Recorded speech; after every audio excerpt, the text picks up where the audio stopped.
प्रेम की बात चल रही है, प्रेम के गीत गाए जा रहे हैं, प्रेम के भजन गाए जा रहे हैं, और प्रेम का मनुष्य के जीवन में कोई स्थान नहीं है।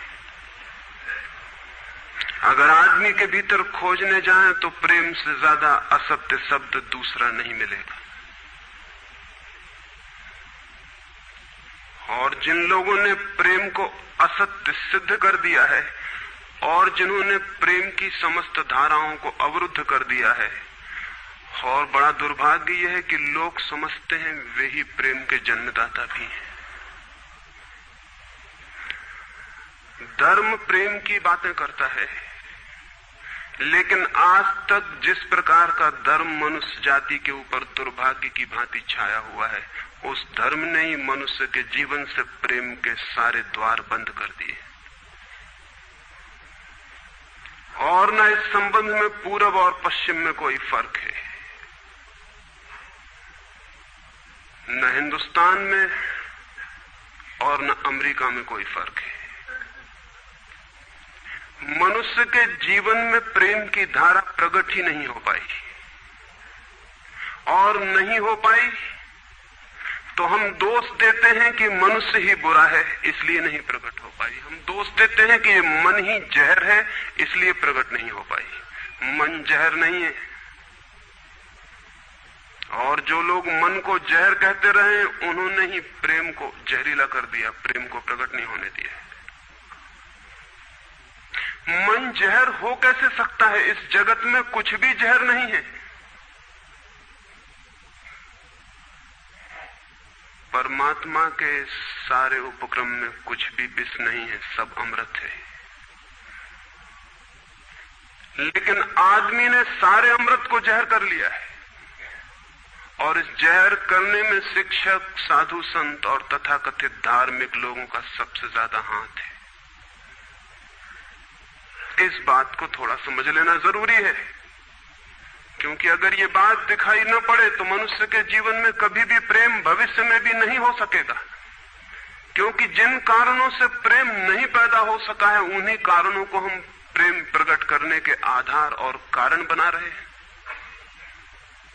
हालतें ऐसी हैं कि गलत सिद्धांतों को अगर हजारों वर्ष तक दोहराया जाए तो फिर हम ये भूल ही जाते हैं कि सिद्धांत गलत हैं, और दिखाई पड़ने लगता है कि आदमी गलत है, क्योंकि उन सिद्धांतों को पूरा नहीं कर पा रहा है। मैंने सुना है एक सम्राट के महल के नीचे से एक पंखा बेचने वाला गुजरता था और जोर से चिल्ला रहा था कि अनूठे और अद्भुत पंखे मैंने निर्मित किए।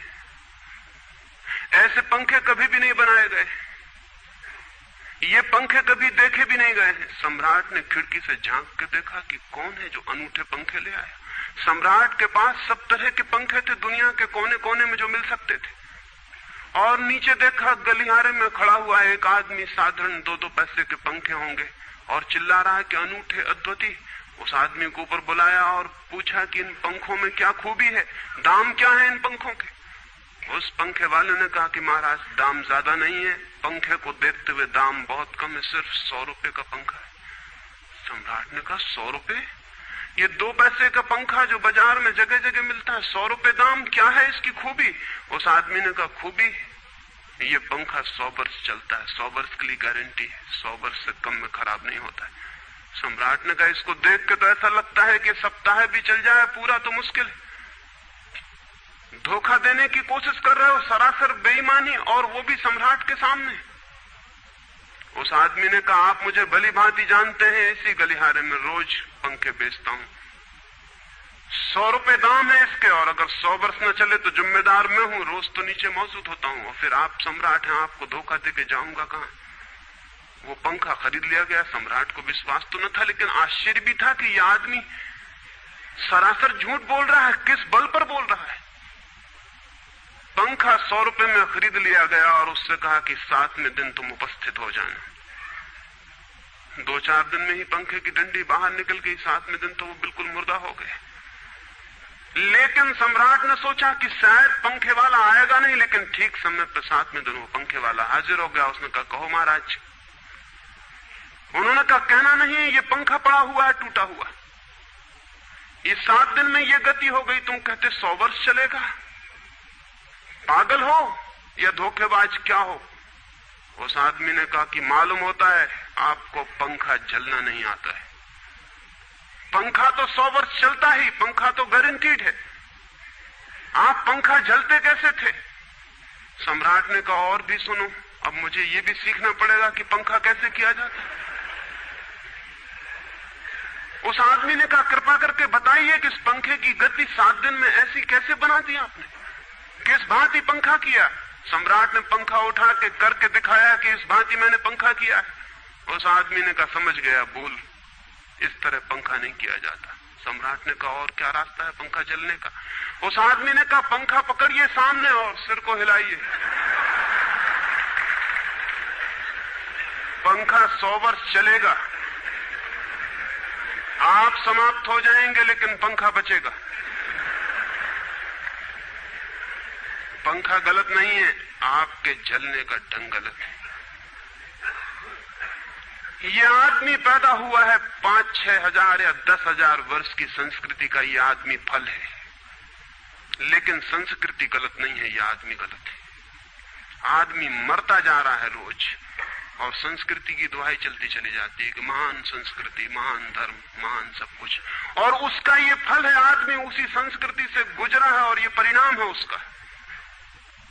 लेकिन नहीं, आदमी गलत है और आदमी को बदलना चाहिए अपने को। और कोई कहने की हिम्मत नहीं उठाता कि कहीं ऐसा तो नहीं है कि 10,000 वर्षों में जो संस्कृति और धर्म आदमी को प्रेम से नहीं भर पाए वो संस्कृति और धर्म गलत हो। और अगर 10,000 वर्षों में आदमी प्रेम से नहीं भर पाया तो आगे कोई संभावना है इसी धर्म और इसी संस्कृति के आधार पर कि आदमी कभी प्रेम से भर जाए? 10,000 वर्षों में जो नहीं हो पाया वो आगे भी 10,000 वर्षों में होने वाला नहीं है, क्योंकि आदमी यही है, कल भी यही होगा। आदमी हमेशा से यही है और हमेशा यही होगा। और संस्कृति और धर्म जिनके हम नारे दिए चले जाते हैं, संतों और महात्माओं की जिनकी दुहाइयां दिए चले जाते हैं, सोचने के लिए हम तैयार नहीं कि कहीं हमारा बुनियादी चिंतन की दिशा ही तो गलत नहीं है। मैं कहना चाहता हूं कि वो गलत है और गलत सबूत है ये आदमी। और क्या सबूत होता है? एक बीज को हम बोएं और फल जहरीले और कड़वे हों तो क्या सब सिद्ध होता है? सिद्ध होता है कि वो बीज जहरीला और कड़वा रहा होगा। हालांकि बीज में पता लगाना मुश्किल है कि उससे जो फल पैदा होंगे वो कड़वे पैदा होंगे। बीज में कुछ खोजबीन नहीं की जा सकती। बीज को तोड़ो फोड़ो, कोई पता नहीं चल सकता कि इससे जो फल पैदा होंगे वो कड़वे होंगे। बीज को वो 100 वर्ष लग जाएंगे, वृक्ष होगा, बड़ा होगा, आकाश में फैलेगा, तब फल आएंगे और तब पता चलेगा कि वे कड़वे। 10,000 वर्ष में संस्कृति और धर्म के जो बीज बोए गए हैं, ये आदमी उसका फल है और ये कड़वा है और घृणा से भरा हुआ है।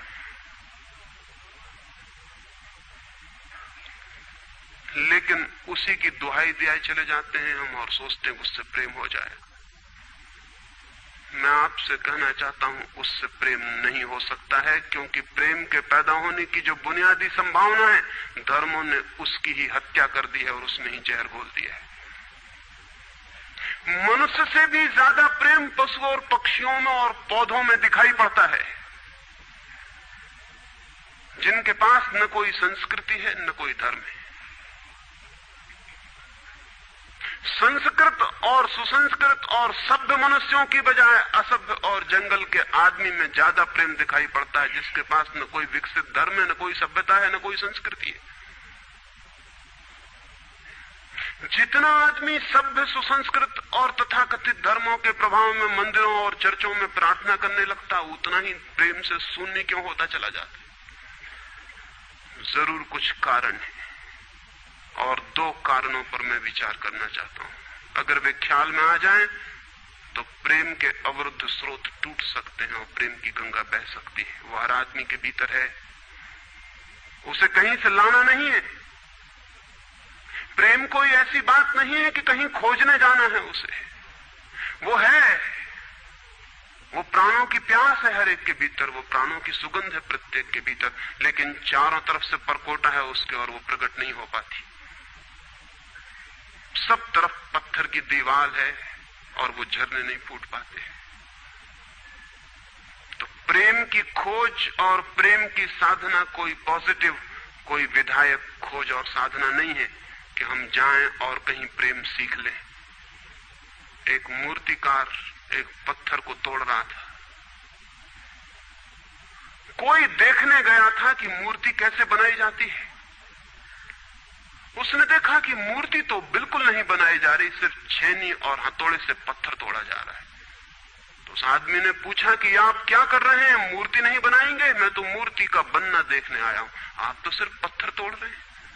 उस मूर्तिकार ने कहा कि मूर्ति तो पत्थर के भीतर छिपी है, उसे बनाने की जरूरत नहीं है, सिर्फ उसके ऊपर जो व्यर्थ पत्थर जुड़ा है उसे अलग कर देने की जरूरत है और मूर्ति प्रकट हो जाएगी। मूर्ति बनाई नहीं जाती, मूर्ति सिर्फ आविष्कृत होती है, डिस्कवर होती है, अनावृत होती है, उगाड़ी जाती है। मनुष्य के भीतर प्रेम छिपा है, सिर्फ उगाड़ने की बात है, उसे पैदा करने का सवाल नहीं है, अनावृत करने की बात है। कुछ है जो हमने ऊपर से ओढ़ा हुआ है, जो उसे प्रकट नहीं होने देता। एक चिकित्सक से जाके आप पूछें कि स्वास्थ्य क्या है, और दुनिया का कोई चिकित्सक नहीं बता सकता कि स्वास्थ्य क्या है। बड़े आश्चर्य की बात है, स्वास्थ्य पर ही तो सारा चिकित्सा शास्त्र खड़ा है, सारी मेडिकल साइंस खड़ी है, और कोई नहीं बता सकता कि स्वास्थ्य क्या है। लेकिन चिकित्सक से पूछें कि स्वास्थ्य क्या है, तो वो कहेगा बीमारियों के बाबत हम बता सकते हैं कि बीमारियां क्या हैं, उनके लक्षण हमें पता है, एक एक बीमारी का अलग अलग परिभाषा हमें पता है। स्वास्थ्य का हमें कोई भी पता नहीं है। इतना हम कह सकते हैं कि जब कोई बीमारी नहीं होती तो जो होता है वो स्वास्थ्य है। स्वास्थ्य तो मनुष्य के भीतर छिपा है, इसलिए मनुष्य की परिभाषा के बाहर है। बीमारी बाहर से आती है, इसलिए बाहर से परिभाषा की जा सकती है। स्वास्थ्य भीतर से आता है, उसकी कोई परिभाषा नहीं की जा सकती। इतना ही हम कह सकते हैं कि बीमारियों का अभाव स्वास्थ्य है। लेकिन ये स्वास्थ्य की कहां परिभाषा हुई? स्वास्थ्य के संबंध में तो हमने कुछ भी ना कहा कि बीमारियां नहीं है तो बीमारियों के संबंध में कहा। सच ये है कि स्वास्थ्य पैदा नहीं करना होता, या तो छिप जाता है बीमारियों में, या बीमारियां हट जाती हैं तो प्रकट हो जाता है। स्वास्थ्य हम में है, स्वास्थ्य हमारा स्वभाव है। प्रेम हम में है, प्रेम हमारा स्वभाव है। इसलिए ये बात गलत है कि मनुष्य को समझाया जाए कि तुम प्रेम पैदा करो।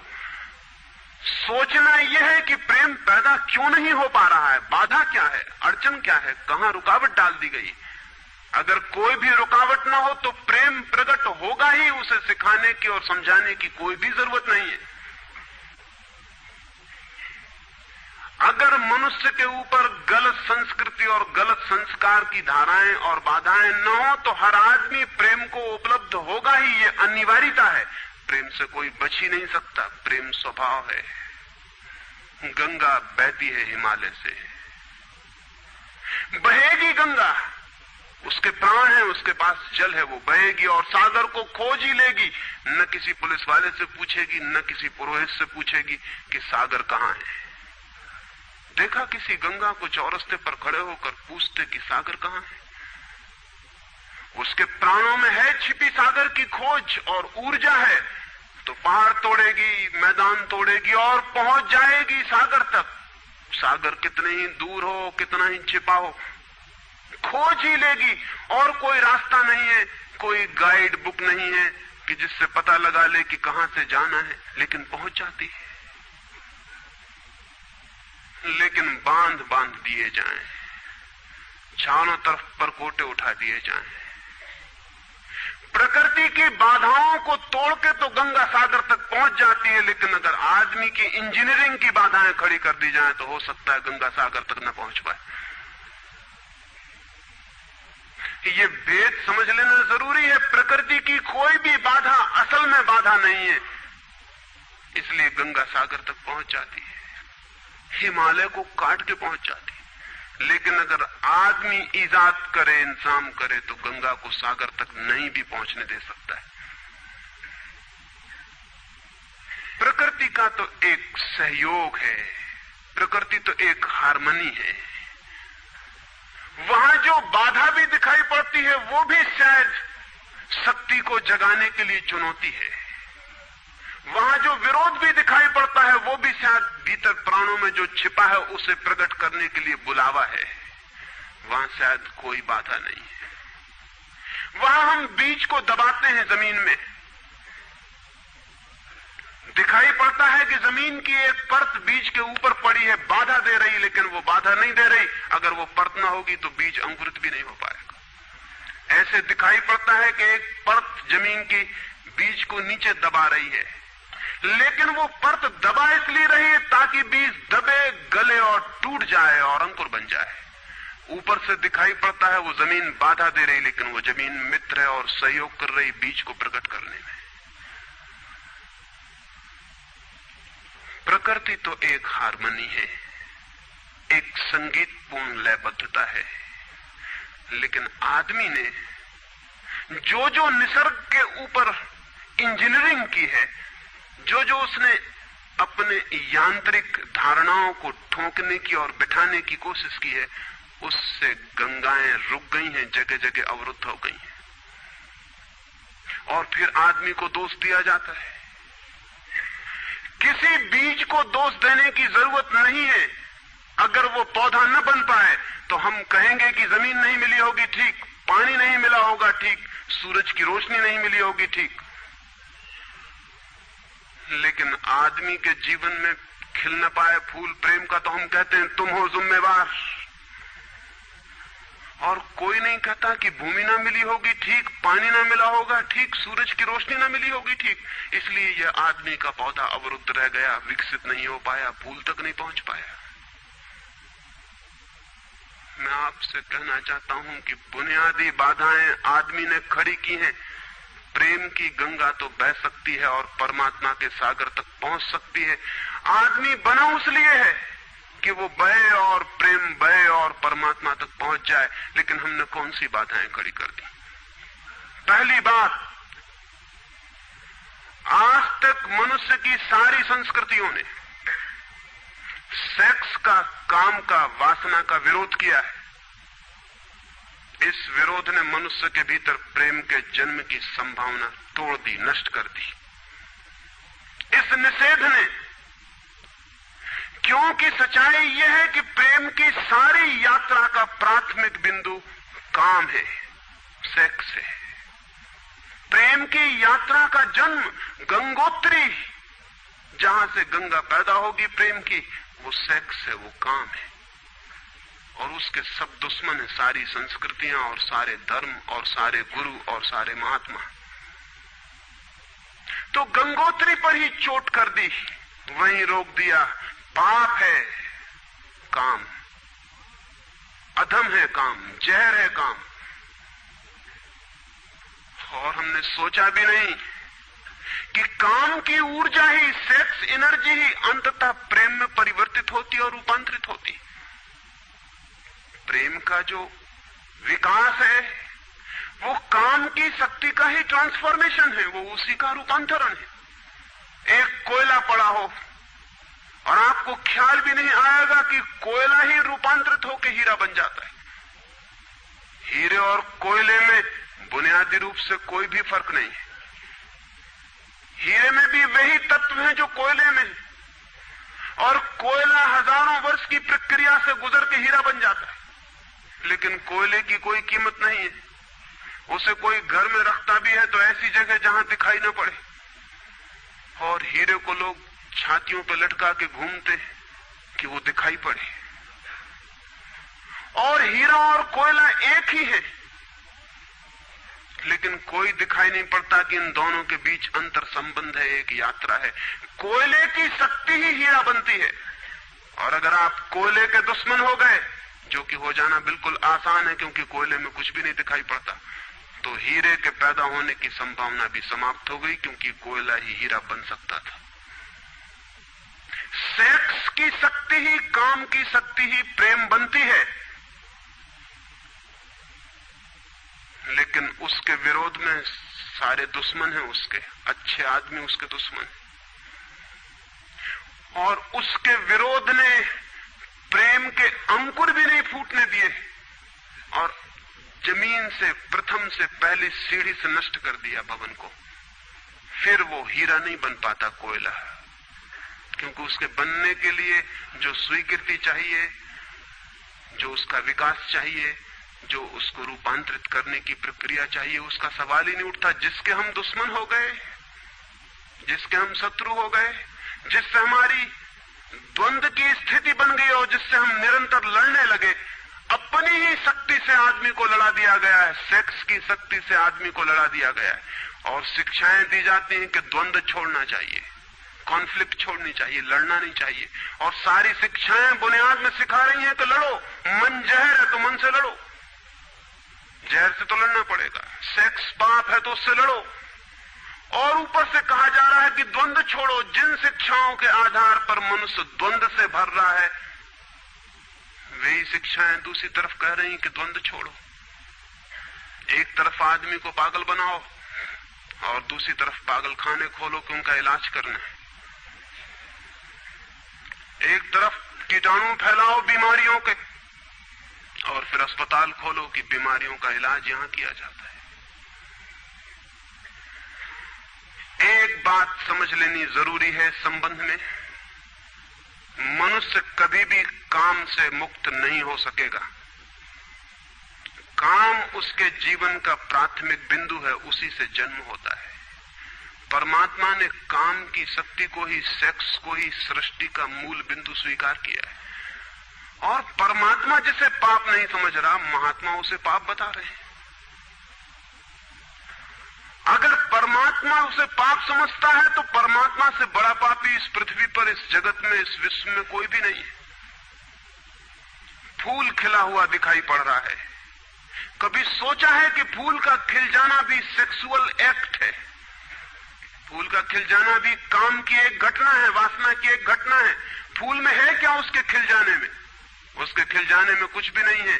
वे बिंदु हैं, पराग के, वीरी के कण हैं, जिन्हें तितलियां उड़ा के दूसरे फूलों पे ले जाएंगी और नया जन्म देंगी। एक मोर नाच रहा है और कवि गीत गा रहे हैं और संत भी देख के प्रसन्न होंगे, लेकिन उन्हें ख्याल नहीं कि नृत्य एक सेक्सुअल एक्ट है। मोर पुकार रहा है अपनी प्रेयसी को या अपने प्रेमी को, वो नृत्य किसी को रिझाने के लिए। पपीहा गीत गा रहा है, कोयल बोल रही है। एक आदमी जवान हो गया है, एक युवती सुंदर होकर विकसित हो गई है। वो सब की सब सेक्सुअल एनर्जी की अभिव्यक्तियां हैं। वो सब का सब काम का ही रूपांतरण, वो सब का सब काम की ही अभिव्यक्ति, काम की ही अभिव्यंजना है। सारा जीवन, सारी अभिव्यक्ति, सारी फ्लावरिंग काम की है। और उस काम के खिलाफ संस्कृति और धर्म आदमी के मन में जहर डाल रहे हैं, उससे लड़ाने की कोशिश कर रहे हैं। मौलिक शक्ति से मनुष्य को उलझा दिया है लड़ने के लिए, इसलिए मनुष्य दीनहीन, प्रेम से रिक्त और थोथा और नाकुछ हो गया है।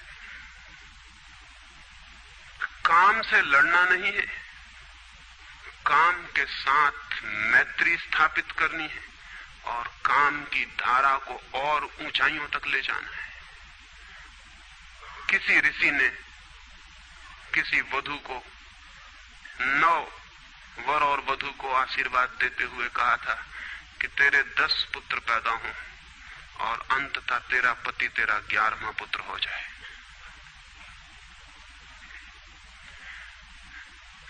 वासना रूपांतरित हो तो पत्नी मां बन सकती है,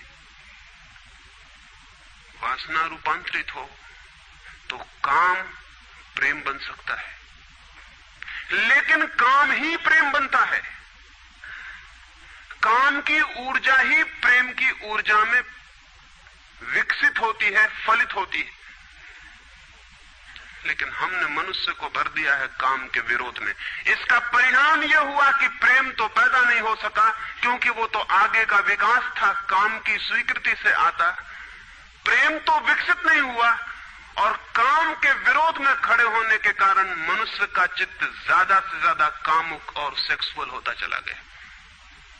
हमारे सारे गीत, हमारी सारी कविताएं, हमारे चित्र, हमारी पेंटिंग्स, हमारे मंदिर, हमारी मूर्तियां सब घूम फिर के सेक्स के आसपास केंद्रित हो गई। हमारा मन ही सेक्स के आसपास केंद्रित हो गया। इस जगत में कोई भी पशु मनुष्य की भांति सेक्सुअल नहीं है। मनुष्य 24 घंटे सेक्सुअल हो गया, उठते बैठते सोते जागते सेक्स ही सब कुछ हो गया। उसके प्राण में एक घाव हो गया, विरोध के कारण, दुश्मनी के कारण, शत्रुता के कारण। जो जीवन का मूल था उससे मुक्त तो हुआ नहीं जा सकता था, लेकिन उससे लड़ने की चेष्टा में सारा जीवन रुग्ण जरूर हो सकता था, वो रुग्ण हो गया है। और ये जो मनुष्य जाति इतनी ज्यादा कामुक दिखाई पड़ रही है, इसके पीछे तथाकथित धर्मों और संस्कृति का बुनियादी हाथ है। इसके पीछे बुरे लोगों का नहीं, सज्जनों और संतों का हाथ है। और जब तक मनुष्य जाति सज्जनों और संतों के इस अनाचार से मुक्त नहीं होती, तब तक प्रेम के विकास की कोई संभावना नहीं। मुझे एक घटना याद आती है। एक फकीर अपने घर से निकला था, किसी मित्र के पास मिलने जा रहा है। निकला है कि घोड़े पर उसका चढ़ा हुआ एक बचपन का दोस्त घर आके सामने खड़ा हो गया। उसने कहा कि दोस्त तुम घर पे रुको, वर्षों से प्रतीक्षा करता था कि तुम आओगे तो बैठेंगे और बात करेंगे, और दुर्भाग्य कि मुझे किसी मित्र से मिलने जाना है, मैं वचन दे चुका हूं तो मैं वहां जाऊंगा, घंटे भर में जल्दी से जल्दी लौट आऊंगा, तब तक तुम विश्राम करो। उसके मित्र ने कहा कि मुझे तो चैन नहीं है, अच्छा होगा कि मैं तुम्हारे साथ ही चला चलूं। लेकिन उसने कहा कि मेरे कपड़े सब गंदे हो गए धूल से रास्ते की, अगर तुम्हारे पास कुछ अच्छा कपड़ा हो तो मुझे दे दो, तो मैं डाल लूं और साथ हो जाऊं। निश्चित था उस फकीर के पास किसी सम्राट ने उसे एक बहुमूल्य कोट, एक पगड़ी और धोती भेंट की थी। उसने संभाल के रखी थी, कभी जरूरत पड़ेगी तो पहनूंगा। वो जरूरत नहीं आई थी, निकाल के ले आया। खुशी में मित्र ने जब पहन ली तब उसे थोड़ी ईर्ष्या पैदा हुई। मित्र ने पहन के तो मित्र सम्राट मालूम होने लगा। बहुमूल्य कोट था, पगड़ी थी, धोती थी, शानदार जूते थे, और उसके सामने वो फकीर बिल्कुल ही नौकर चाकर दीनहीन दिखाई पड़ने लगा। उसने सोचा है तो बड़ा मुश्किल हुआ, है तो बड़ा गलत हुआ। जिनके घर में ले जाऊंगा ध्यान इस पर जाएगा, मुझ पर किसी का भी ध्यान जाएगा नहीं। अपने ही कपड़े, और आज अपने ही कपड़ों के कारण मैं दीनहीन हो जाऊंगा। लेकिन बार बार मन को समझाया कि मैं फकीर हूं, आत्मा परमात्मा की बात करने वाला, क्या रखा है कोट में पगड़ी में, छोड़ो, पहने रहने तो कितना फर्क पड़ता है। लेकिन जितना समझाने की कोशिश की कि कोट पगड़ी में क्या रखा है, कोट पगड़ी ही उसके मन में घूमने लगी। मित्र दूसरी बात करने लगा, लेकिन वो भीतर तो, ऊपर तो कुछ और दूसरी बातें कर रहा है, लेकिन वहां उसका मन नहीं है, भीतर उसे बस कोट और पगड़ी।